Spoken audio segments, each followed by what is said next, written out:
Weeks ago today, we were gathered right here at MDTA headquarters. And we came together to stand up our response, our collective response, to the Key Bridge collapse. And I remember standing here at this very spot. I remember looking over at the Patapsco River, and I remember seeing a container ship that is the length of 3 football fields. A container ship that is the weight of the Washington Monument, a container ship that when people understand the scale of these containers, that each of those containers weighed about 1.5 to 2.5 tons. And I remember seeing the dolly stuck in the Patapsco River that had 4,000 of those container ships on it, and also with thousands of tons of steel from the Key Bridge sitting on top of it as well. That morning, we all experienced one of the worst tragedies our state has seen in recent history.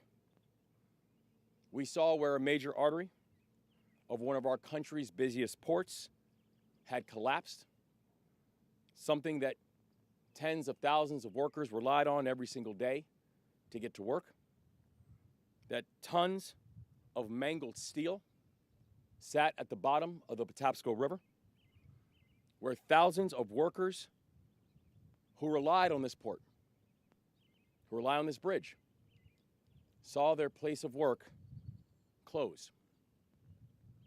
And we also knew that that morning, we realized that 6 people who were working on the bridge, 6 Marylanders, were now unaccounted for.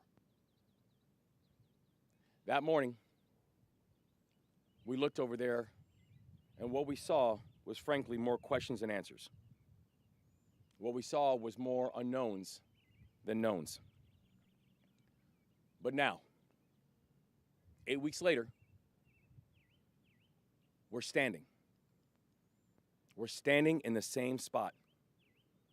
In the same spot where you can look over the Patapsco River, and we can see that not only have we removed thousands of tons of steel, but also that enormous container ship that we discussed is both refloated and cleared. A vessel that was omnipresent and looming on this horizon for weeks is now gone, and it's docked at the port.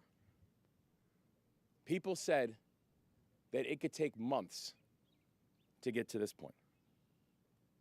This team got it done in a matter of weeks. Because this was an unprecedented tragedy, we're proud of the fact that this team has presented an unprecedented response. We saw unprecedented coordination across all parts of Unified Command. We saw unprecedented commitment from our first responders and our divers and our translators and our solvers. We saw unprecedented dedication from our private sector friends who pledged to not only not lay off their workers, but also pledged that they would return their business to Baltimore as soon as possible. We saw unprecedented partnership from our friends across all sectors of society, from the halls of the State House to mom and pop lunch counters over in Dundalk and over in Turner Station. We said that we would center our response on 4 directives: bring closure and comfort to the families who lost loved ones, to clear the full federal channel and fully reopen the Port of Baltimore to vessel traffic, to support everyone affected by this crisis, from our workers to our businesses to our families, and to rebuild the Francis Scott Key Bridge. So we still have work to do. But here's what we can say. We've recovered all 6 victims and brought them home to their families. We've lifted over 10,000 tons of steel out of the water and refloated the dolly with no major injuries. What we said from the start, we lost 6 Marylanders that morning. We were committed to not losing any more. Conducting all these operations with no major injuries. We've successfully partnered with leaders on both sides of the aisle in the State House to launch 4 different state programs to help workers and to help businesses. And I want to give a special shout out to the Department of Labor. I want to give a special shout out to the city of Baltimore and Baltimore County, because at a time when people were anticipating there could be massive job loss because of an unprecedented crisis, because of an unprecedented tragedy, these programs were stood up in weeks to support workers. This is an example of what it looks like when government is coordinated and when government is working. And despite high projections of loss, thankfully, because of the coordination, we did not see that. And we work with our congressional delegation to introduce bipartisan legislation to ensure the federal government covers 100% of the cost of rebuilding the Francis Scott Key Bridge in a 100% cost share agreement. Now, I want to be clear. These achievements are not preordained. It was not preordained that we would have had the ability to recover all 6 victims. It was not preordained that we would move as quickly and as safely as we have. It was not preordained that we'd be able to rally Democrats and Republicans and launch 4 different support programs within weeks. It was not preordained that we would have leaders in the White House and across Washington who were willing to partner with us. These milestones did not just happen. Change does not just happen. Change is made to happen. And this team made it happen. So I want to share my profound gratitude with each and every member of the Unified Command. To the Coast Guard, to the Army Corps of Engineers, to the Navy SUPSOLV and all of their partners, to the Maryland Transportation Authority Police, to the Maryland State Police, and to the Maryland Department of the Environment. This is what coordination looks like. And I'm so damn proud to be a part of this team.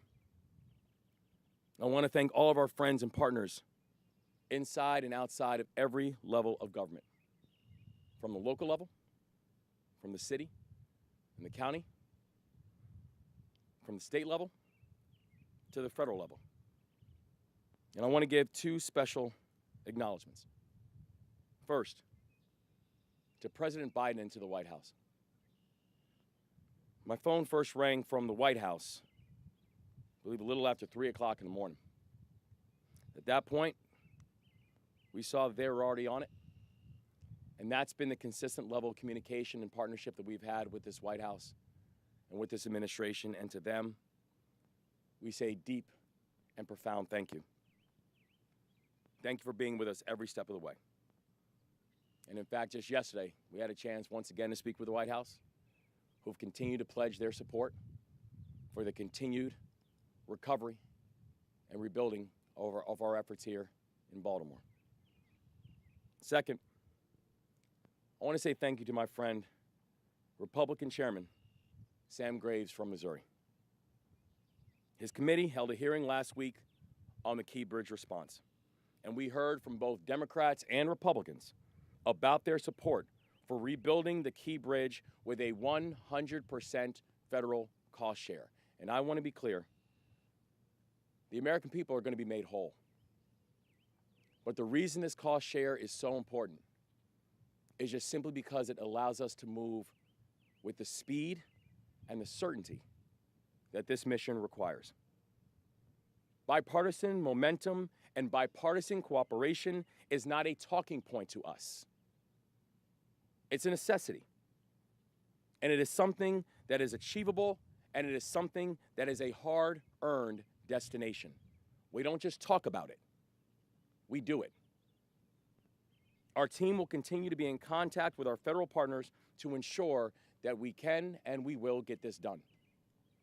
And we've made enormous progress.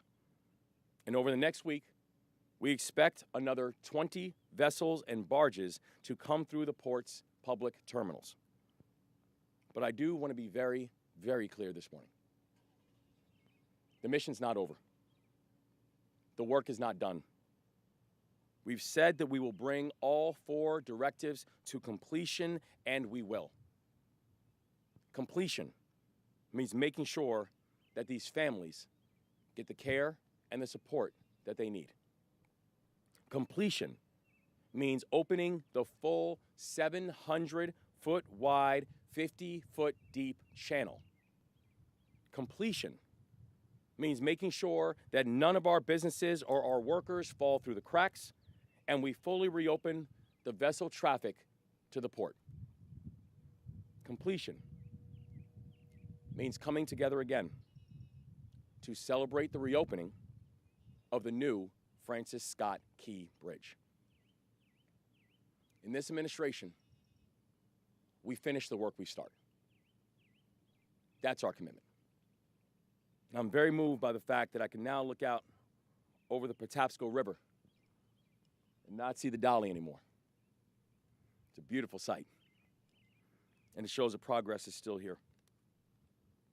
But I will not be satisfied until I can look over this same site and see the Francis Scott Key Bridge standing again. That's mission completion. So, every day, one of the things we've seen as I've had the honor of continuing to meet people every single day who prove what it means to be Maryland tough and Baltimore strong. And today, we're joined by Captain John Schellenberger and Captain Wesley Southworth, or Wes. They're both tugboat captains. Captain Schellenberger is a Maryland native, and he has worked at the tugging company McAllister for over 20 years. Captain Southworth was born and bred in Middle River. So this is personal. And he served with the U.S. Coast Guard before joining the tugging company Moran. And yesterday, Captain Schellenberger and Captain Southworth were out on the water at 7 a.m. to pull the Dolly out of this channel and to pull it back to the Seagirt Marine Terminal. This is their work, and they do it well. This is hard, it's demanding, it is 24/7, and when Maryland called, they answered. They're joined in the work by the extraordinary teams of McAllister and Moran, who have representatives here today. So I also want to give a huge, huge thank you also to our state pilots, who are led by Captain Eric Nielsen. And so to Captain Schellenberger, to Captain Southworth, thank you for being Maryland tough. Thank you for being Baltimore strong. We appreciate you more than you know.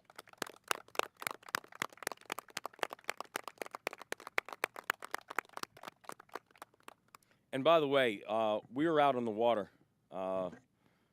We actually first took over at 05 yesterday. It's a long day. But what was amazing was this.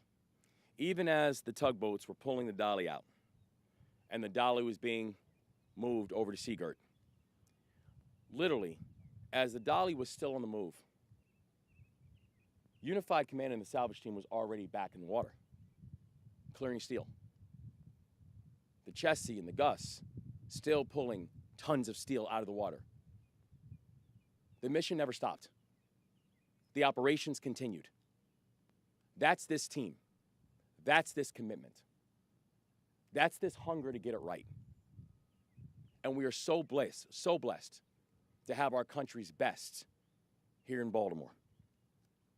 They epitomize what it means to be Maryland tough and Baltimore strong.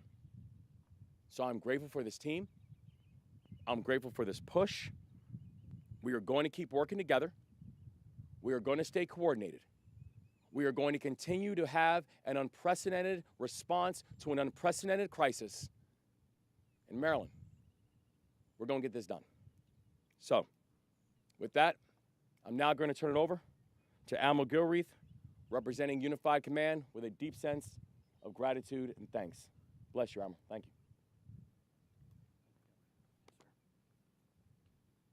Good morning. Morning.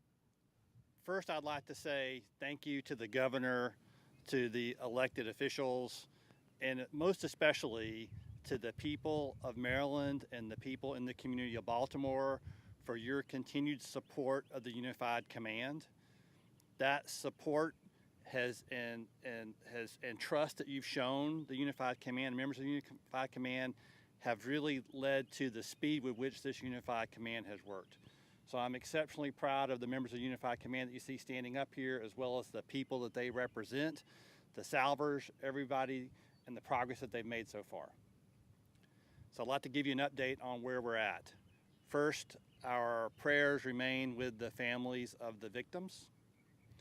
Second, on restoring commerce to the Port of Baltimore, over the last 8 weeks, we've moved more than 500 commercial vessels through alternate channels into the Port of Baltimore. On the federal channel itself, we later today will reopen a 400-foot wide by 50-foot deep channel to 24/7 operations. We will continue working on the rest of the federal channel to get it to that 700-foot width, and we are still aiming for the end of May for completion of that. But work will continue to remove the remainder of the debris that's beneath that in that channel itself. On removal of the dolly, yesterday we were able to refloat the dolly and move the dolly back to a pier here in Baltimore, where we will continue work to remove bridge debris, damaged containers, and make temporary repairs to the dolly. So that was a major milestone for us yesterday. Really proud of the work that went into that and accomplishing that. Third, on removing the debris from the rest of the waterway, the state and their salvers continue to make excellent progress on that. You can no longer see really any steel above the water line in the areas outside the federal channel. And they are going to continue to work on those sections of the spans that are just north of and south of the channel. And they estimate that they're going to be complete with that sometime in June.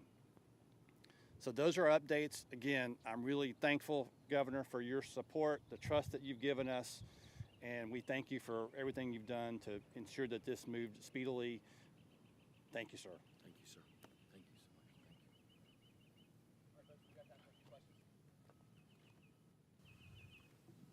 much. Governor Moore, now that the dolly has been removed, I think the focus is now shifted to rebuilding the Francis Scott Key Bridge, as you mentioned there. Early estimates show, thank you, early estimates show that a new bridge could be built and reopened by 2028. Is that too optimistic given the number of delayed transportation projects across the country? And if I may, just your reaction to the NTSB preliminary report last week showing that power was lost multiple times just hours before the dolly left the port. Is the crew responsible, in your opinion, for leaving the port knowing that there were some issues on that ship? Yeah, so on the NTSB, some of the findings from the NTSB, and we know it's a preliminary report. There's more that still the NTSB is still investigating, as with other entities are also still conducting investigations. But even the initial findings that we found, they're troubling. They're troubling because we know that what happened on March 26th should not have happened. And we've said from the very start that those who need to be held accountable for what happened on March 26th need to be held accountable for it in every way, shape, and form. And so we're working closely with our partners in the Attorney General's office. We understand that this is going to be a lengthy process, but the thing that we believe in is we believe in moving speedily, and we believe in full accountability. And we hope that both those things are going to come to bear. On the question of the timeline, it is aggressive, but that's the reason we've got to move fast. But I think the thing that we've continued to show, if you look at this operation, is that we can do big things. We can accomplish aggressive timelines. We just want to ensure that we have the partnership with Congress and the partnership with all the partners necessary in order to accomplish this in a speedy fashion. And that's the reason we continue to push for this 100% cost share, and we've been incredibly grateful for the level and the measure of bipartisan support that's happened for both this cost share and us to be able to move fast. Because we know that between insurance and litigation, Lloyd's of London indicated this will be the most expensive maritime tragedy in our nation's history. So the American people will be made whole. We're also focused on speed. We've got to do this on time and on budget. That's our commitment. And so we want to make sure that in order to do that, that's why the 100% cost share becomes so important, because it allows us to move fast, to move on time, and to move on budget. We know it's an aggressive timeline, but it's a timeline we plan on hitting. Tashi McQueen, Afro News. Have Dolly ship workers been allowed to get off the ship and return home yet? Yeah. So now that we have the ship is refloated, they are now going to have the opportunity to be able to have time off of the ship. We know that it's going to be necessary and required that the Dolly is going to be here probably for about 4 to 6 weeks still. We still have roadway from the Key Bridge that's still sitting on top of the Dolly. So there's still very much going to be a process to be able to fully clear up the Dolly that is going to allow it to make its final journey, which is for it to go to the port of Norfolk. But in order to do that, we know that that not only is going to take a little bit of time, but also the support of the workers so they can complete their mission is going to be important as well.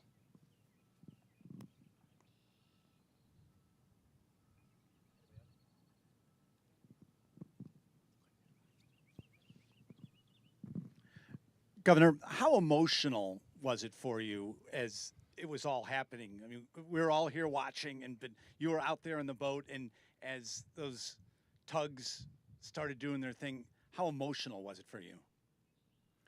I remember that first morning when it happened and being able to look up and say, I didn't know what the Baltimore skyline looked like without the Key Bridge. I mean, the Key Bridge has been there since I've been born. I've crossed it countless times. And over the past almost 8 weeks, I've now become imprinted in my mind that I don't know what that looks like without the Dolly sitting right there. And so to be out there with this remarkable team, to be out there in the water, to watching these tugboat captains pulling the Dolly out, it was emotional.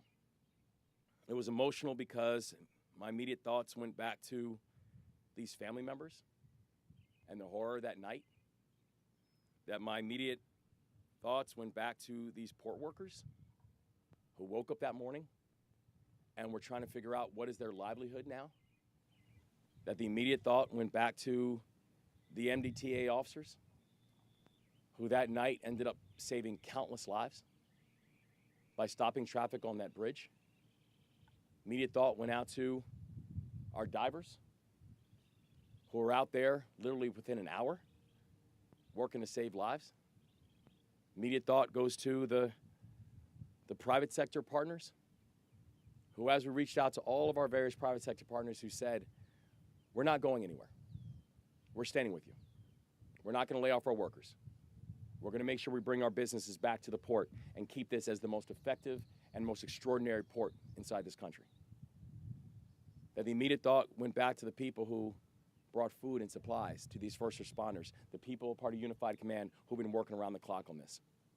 And so it was a powerful morning. It's one that I'll never forget.